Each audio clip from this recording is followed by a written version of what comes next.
Hello and welcome to On Stage This Week. St. Louis On Stage celebrates the artists, companies, technicians, and volunteers who bring theater to life through the St. Louis region.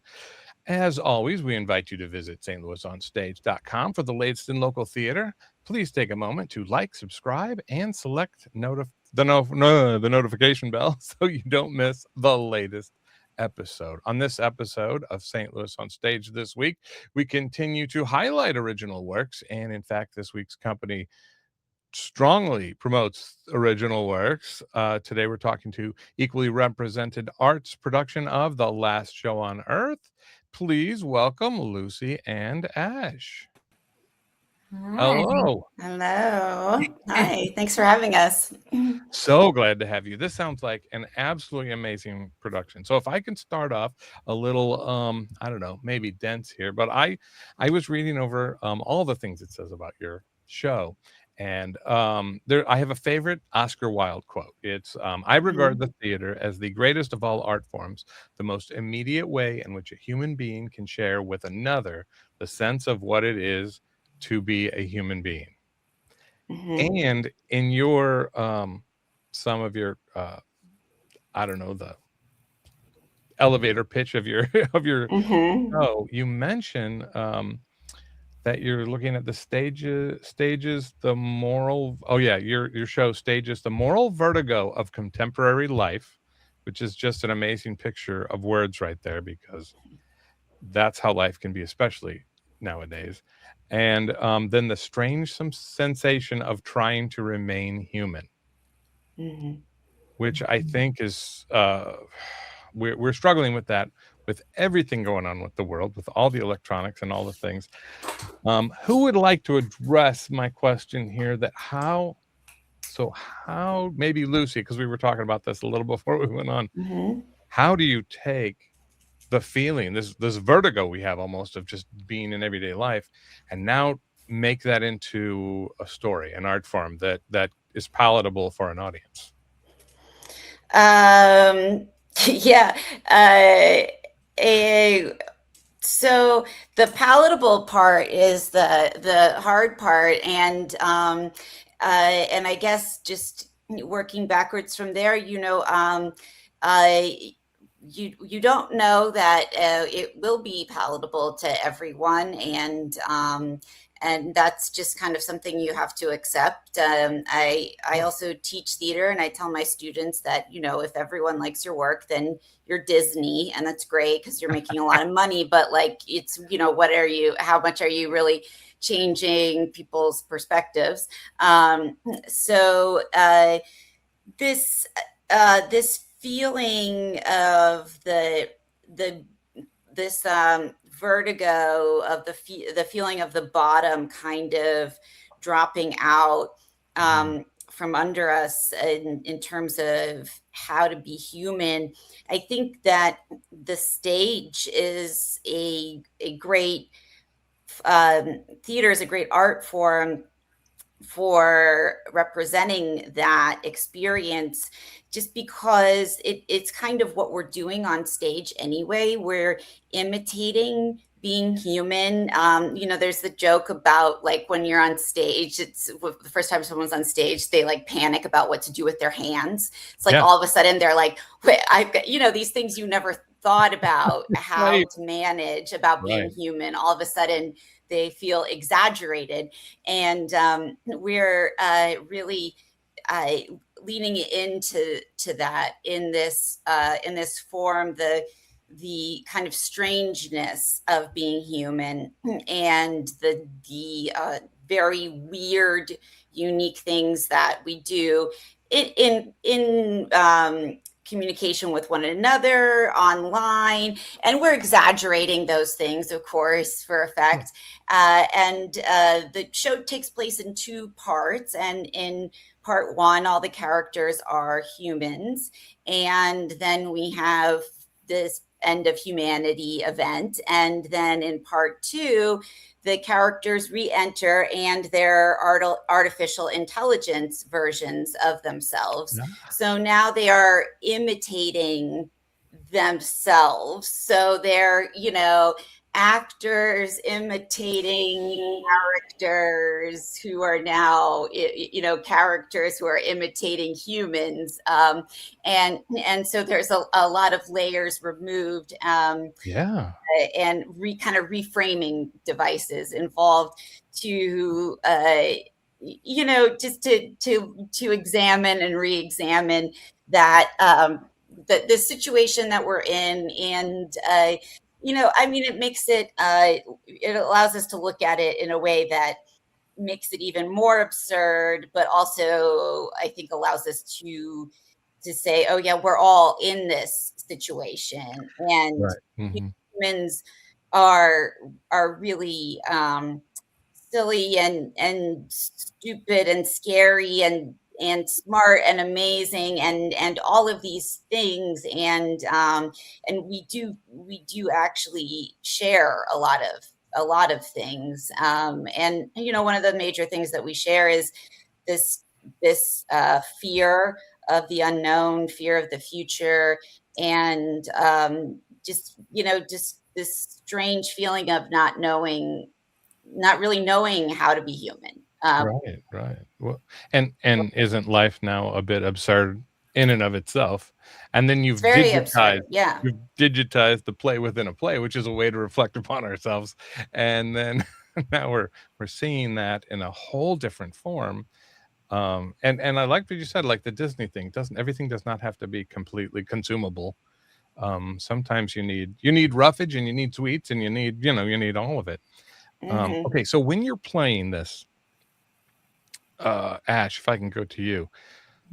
And it goes back, Lucy, you also had me trigger on like, what does an actor do with their arms? And I'm like, stop thinking about your arms, get what you want, because that's what an actor is supposed to do. So there is that balance when you're telling this absurd story about the absurdity of the world as it is now, um, and amplifying it and then putting it in where you're a character, but you're the character of the character being played by AI. How do you take that and just try to get what you want? How is that gap so much farther for a role or a part like this with more exploration?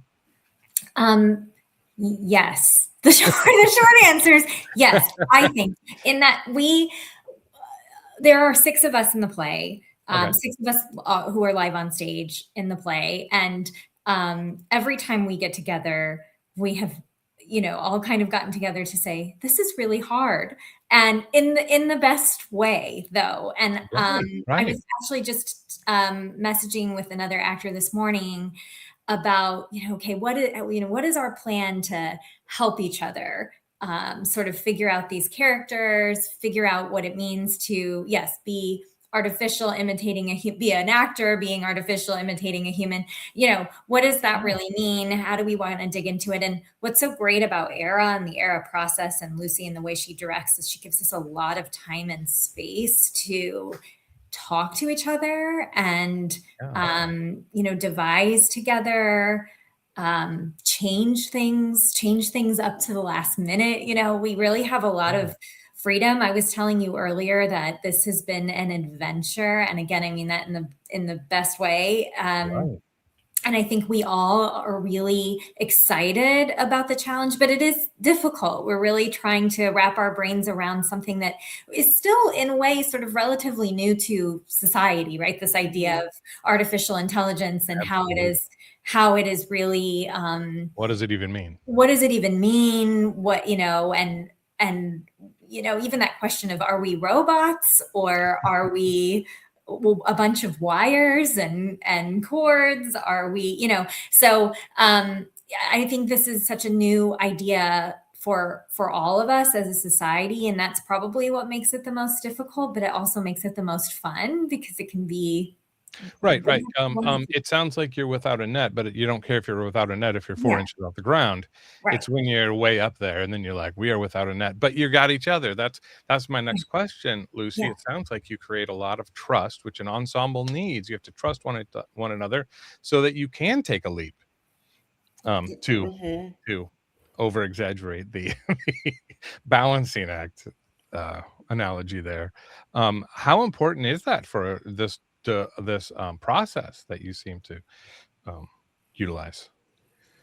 Oh, I mean, trust is extremely important. I mean, it's, I think the most important thing is that I trust the ensemble, more than myself to know what's going on stage. I'm not on stage, so I can, I I can't really speak to like what their experience is.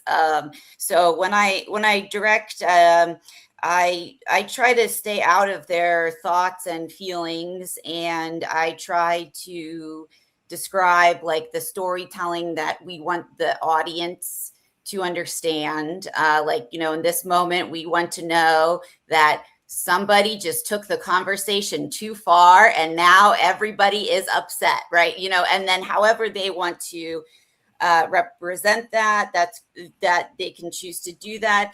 And then we'll have, I also am a very physically oriented director, so the form is very important for me. So we'll have these landing points, that these kind of images that we all land in, that are very specific in terms of the form, and those kind of things keep that kind of makes the style, right? So the style is a little performative. So there's a slight like choreography to it. And as long as we're all kind of hitting these choreographed marks, it puts us all in this sort of performative style. So they have like, structured parameters that they can work within to know that they'll stay in the same play. Right. But then within that, they can imaginatively, work how they want to. And then, we just really have to, trust each other. And, you got to trust that you got to try something more than 0 times to see if it works. So, right. And to, try people's ideas, listen to people's ideas, keep things moving. And right. And to it's difficult. These are all people I'm friends with. These are all people I've worked with before, but to still bring that professionalism, so that my friends know that like I'm gonna make sure that this play gets staged. I'm gonna make sure that they have what they need to feel secure, and that if they don't feel secure, that we will make changes to make sure that they do feel secure. Yeah. And you guide them to that destination, even though you're not sure at the outset where that destination is going to be. Yeah, it's not for everyone. It's right. not for all performers. But the magical result, and I think the world, our audiences, St. Louis audiences, could use a little of this. Especially there's an enormous amount of youth theater coming up, which they produce almost entirely Disney, from what I've seen. I as a middle school teacher, have strictly stayed away from it. I don't want anybody going, that wasn't like the movie. Well, yeah, there wasn't a movie, so good luck. And you're originating a character, and you're 12, but you've been hurt, you've felt, you've shared, you've hurt other people, and you had to examine yourself about, why did I do that? There's and that exploration. So speaking of that exploration, do you have any expectations, Ash, as to how the audience, I guess I always like to ask this question, when the audience leaves, what do you hope the conversation evolves into? Gosh, that's a great question. I think with any ERA show, I think probably the conversation first somebody says, okay, what did I just see? Yes. and then I think we were all talking about this as a group yesterday. We were all together yesterday to do some work. And each of us has a different take on what this play means, what we think the audience should take from it. If Yeah. I can interject, I want you to continue with your thought. Yeah, please. Do you think they were speaking, and you were speaking, as how the character thinks what the show is about, or you personally think the show's about, which can be blurred at times because, Yes. you play an evil character, but suddenly you're like, "But I understand Right. how they felt," even Right. if you don't agree with their choices. Anyway, please go Yeah. ahead. In this case, I think we were talking about what it means to us personally, Right. and what we are taking from it. And so for example, for me, I would love it if people had a conversation about,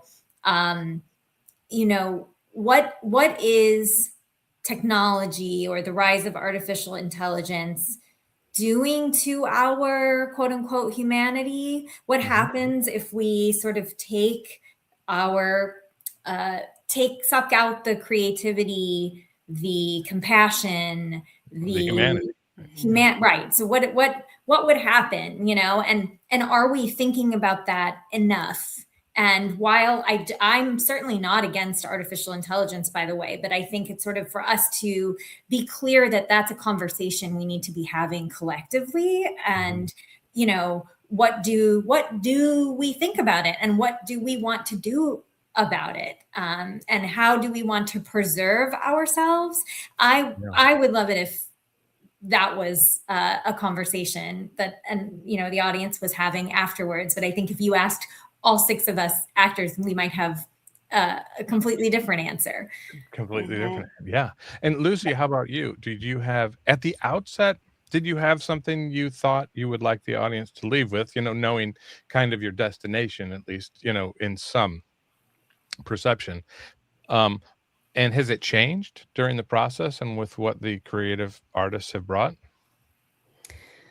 Oh, yes. I mean, at the outset, it was very general, because the writing process has been driven by Joe Taylor, who's the head writer for this. And so for me, a lot of that, when I'm not the head writer, it is trying to listen to that person, what they're writing, what they're saying, what they're saying to me, what they're saying to other people, and figure out what their vision really is, which is, sometimes in between the lines, and figure out how I can realize that vision. And I didn't know, what that was, and I'm still learning about what that is, right? And so it's always very important to me, though, that we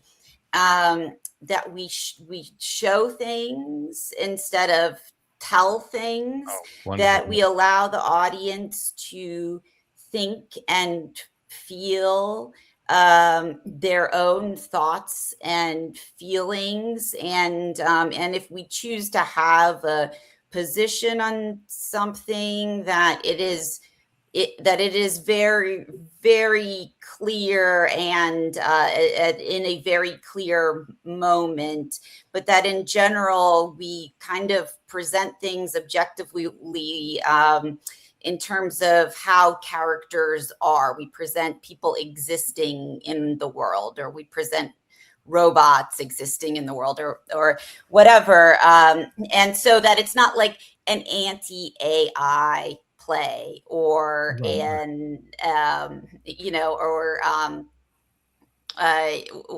whatever. It's more about like, this is what's happening. And so it has definitely developed, and I mean, just kind of little technical things, like thinking about how, where are the edges of the storytelling, like where are the playing space, right? Right. the audience engage with the video content? What are the patterns that we create so the audience can feel like this is totally crazy, because it's a discontinuous narrative. The actors are playing different characters throughout the show. There is various media, and so what are the kind of structural components that we can put in that the audience could say, yes, but these things are always true, and I can recognize these components, so I don't feel I don't want the audience to feel like they're being talked down to, right? Right. But I do believe that our audiences are very intelligent also. So but it's always my dream that the audience walks away and they're like, someone says, "Wow, I didn't know that was artistically possible." That's always that's always my dream. Yeah. But at the same time, I think what Ash said about compassion. That's it. You weren't specifically talking. You were talking about compassion and other things, but the word compassion really came to mind for me, is because we're presenting people doing in very strange situations, and I think that we're presenting people in context and how people are shaped by their context. And so we are not necessarily presenting like morality as an absolute. We're more presenting people as like shaped by context and changeable because of context. And so I think that kind of presentation of character does require a lot of compassion on the part of the audience, because and I hope that we're able to take these characters seriously, but also with enough levity that we allow for them to be kind of real in their own strange way, so that people can be like, God, that person is so strange, or what they're doing is like actually really not helping society at all, but like they are, they're in this bubble, and it's just really we can see how they got there because of the situation that they're in. And so that's kind of what I'm possibly hoping. see ourselves in elements of it. It's like, Yeah, but I do that, and I see myself doing that. Yeah. And I wish we did more of that thinking, right? Like, let's put this situation in context and really try and dig into who this person is and what might be driving them, and all of that. I think that would be great, right? If we did that sort of in our everyday lives. So we could empathize. So we would actually have empathy for what happened of people, not simply go weird. Yeah. Not just be the mean girls in high school, right? Yeah. Exactly. Well, because I loved you talk about the context of the play. So we're in this absurd situation, but you were kind of like talking about, with all the elements you're using, which is what I was going to ask you next, Ash, with all the different elements you're bringing into this art form, and challenging boundaries, both of the form, but also of the world, because the story is reaching all that. It sounds like you want to still have the audience have some boundaries, almost like you want the fourth wall in 4 dimensions. This is where the boundaries of what we're doing are. So, but speaking of that, how do you interact with so the 2 things I want to ask definitely before we wrap up is the levity, and what other elements do you use, sound and lights and things like that. But how do you interact with the spectacle elements, the visuals and so on? How does that work with the ensemble and all that you guys have created? Gosh, I think we're still learning a lot of that right now. Right.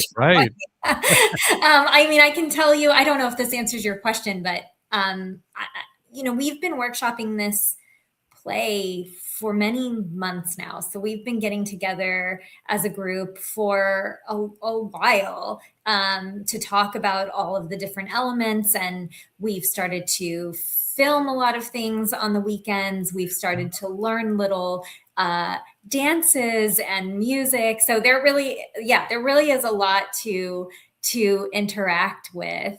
And I think just now we are kind of starting to put those pieces together. I mean, what I can tell you is it's been a lot of fun, and every rehearsal where we try a new element of the show has been just the best day of rehearsal yet. I think all said, we're dancing today, or we're filming something today, or now we're staging something, and then that will have been the best day of rehearsal. Yeah, and I think we hope that the audience feels that they're also inside of an experience.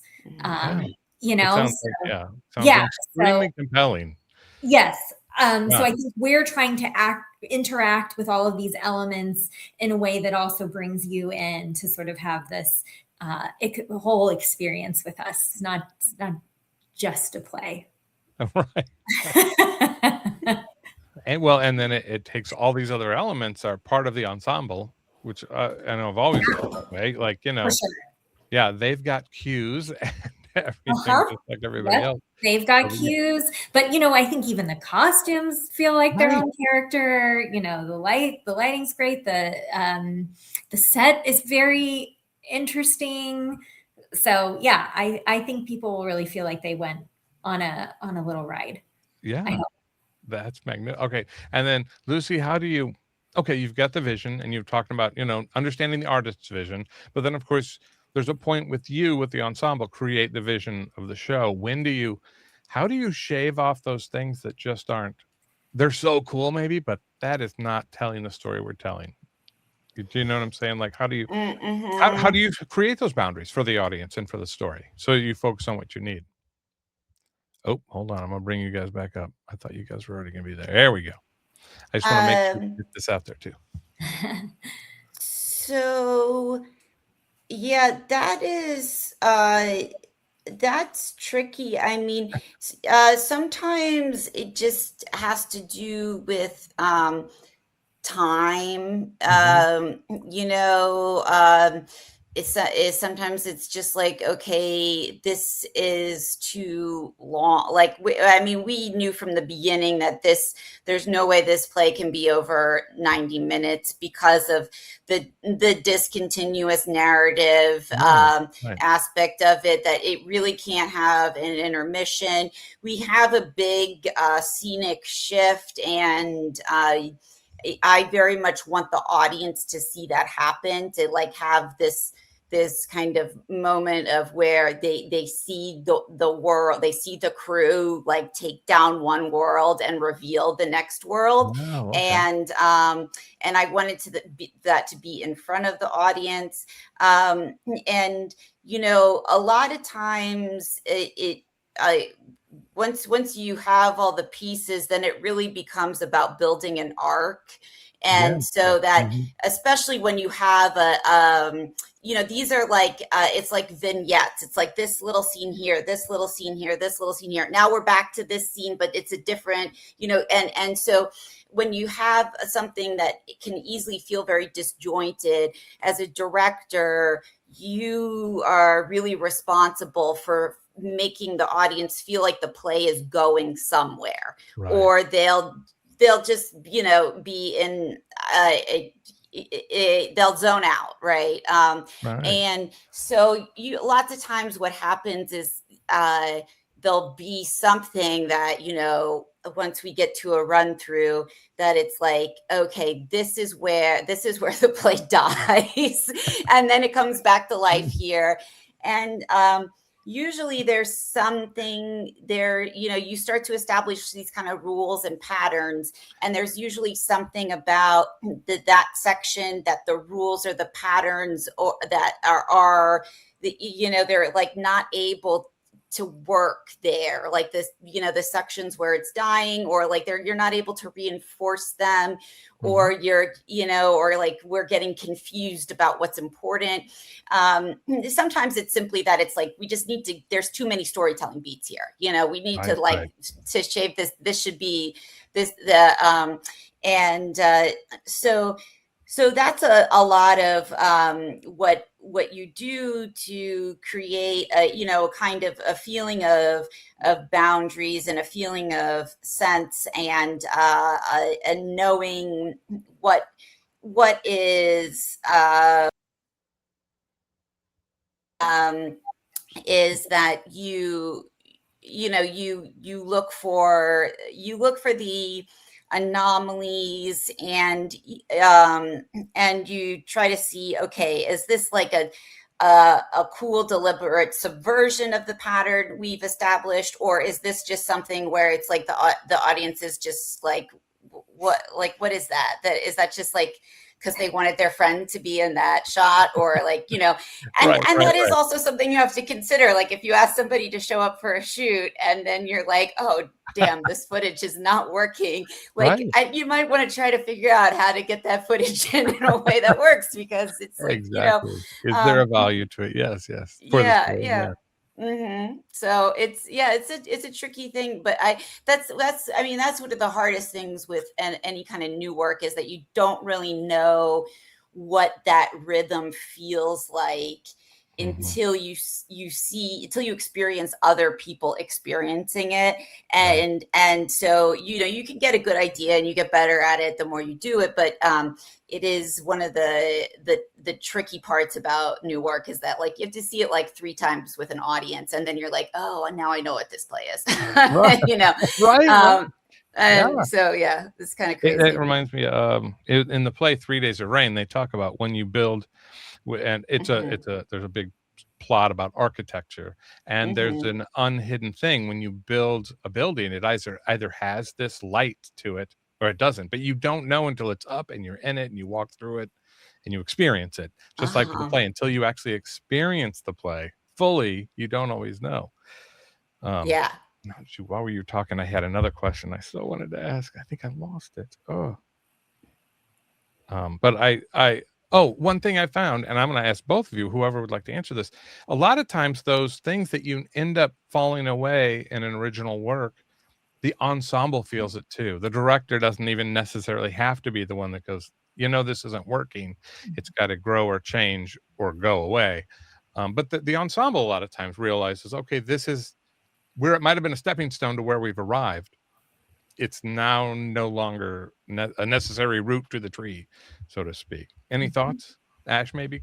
I think that happens for sure. And I think back to the trust, you know, there's so much trust in the room. Like Lucy said, we have all worked together. As far as all 6 of us, I think, have worked together now in the past. And so there's a lot of trust in the room, and we are able to say, this isn't working. It's as simple as that, which I don't think is always the case on other projects. You're right. Absolutely right. Yeah. On somebody, and so we've been able to say that and ask, you know, try new ideas, ask each other to watch and give feedback. You know, we do all of that, and it just makes for a really open experience, which is great. I don't go in kind of nervous that, you know, something's not working and now I have to keep that inside, or, you know, hope that it changes.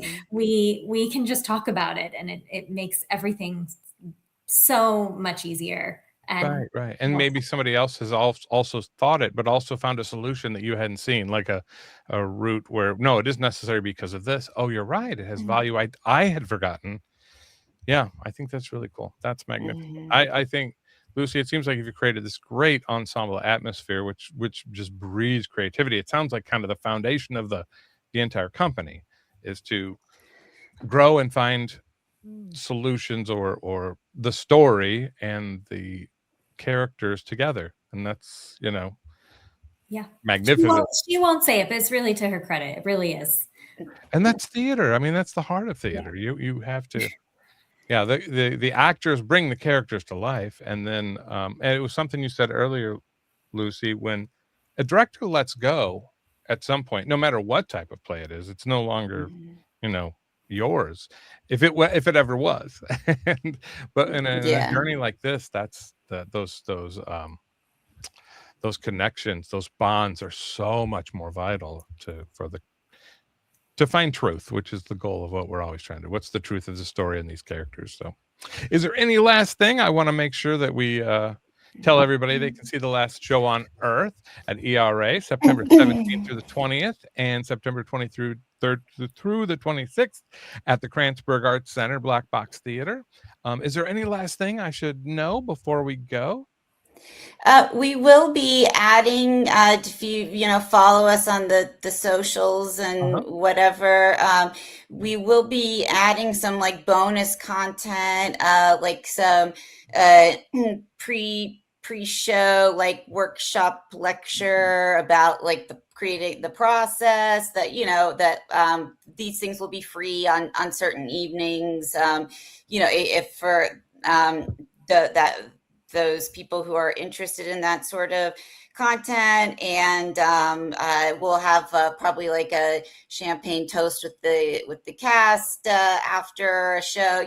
We do these little things to is that like a Q&A session too, or yeah, exactly. And we'll probably have at least one or two evenings where we screened some footage that didn't make it into the show afterwards, because it's really a lot of funny content. And we love bloopers. We love a blooper reel. Yes. Yes, there's always bloopers, especially if you're being truly creative. Oh, yes. Yeah. There are a lot of great bloopers for this production. So, so just to look out for that. And also, probably most people watching this are theater people, but if you have friends who think they don't like theater, we tend to have those people tend to like our shows. The people who think they don't like theater tend to like ERA shows. So, that's great. The other thing I would say is, we do work very hard to keep our tickets very affordable. So definitely, if you think you're someone who, theaters always felt expensive or out of reach and accessible, we really try to make sure that you can see our shows, that we keep them at an affordable price. We have some different tiers of pricing. So definitely take a look, because I think we work very hard to do that. And certainly anyone is welcome to contact us with questions. You can find us on our website or on socials. We're pretty communicative, happy to help anyone. That's fantastic. And both those things I want to say with St. Louis on Stage .com, we have a place where please submit any of those extra things you're doing on there. We'll try to promote them to the whole community. Oh, that's great. Thank you. Yeah, we have a form to do that. And as far as the ticket pricing, we're also trying to introduce a last day ticket sales if tickets haven't sold by noon that day or whatever, for lower price, which might work right along with what you're doing. I don't know where we're at on that. A lot of this is we're trying to grow so fast, but everything you're saying and trying to get people out there and go, you can watch your Netflix show next week. It's still going to be there. But this is alive, like people, and you can go see it and live it. And I think people need to realize that, everything just doesn't have to be an instantly consumable and over in 37 seconds. Like, you might actually be 100%, it might be compelling for all that whole time and interesting and fascinating and ask questions and not just a Disney princess. So, yeah. Yeah. This is a wonderful discussion. I'm very excited for this production, and I hope it's just an amazing success, which I'm sure it will be. Oh, thank you, Troy. And thank you for having us. Yeah, well, thank you both. Thank you. So I hope everyone out there enjoyed this episode of St. Louis on Stage this week and plan to attend ERA's production of The Last Show on Earth. I want to thank our guests for so generously giving their time, and I want to thank all of you for watching, listening, and supporting St. Louis Theater. Until next time, stay curious, stay connected, and hey, go see a play.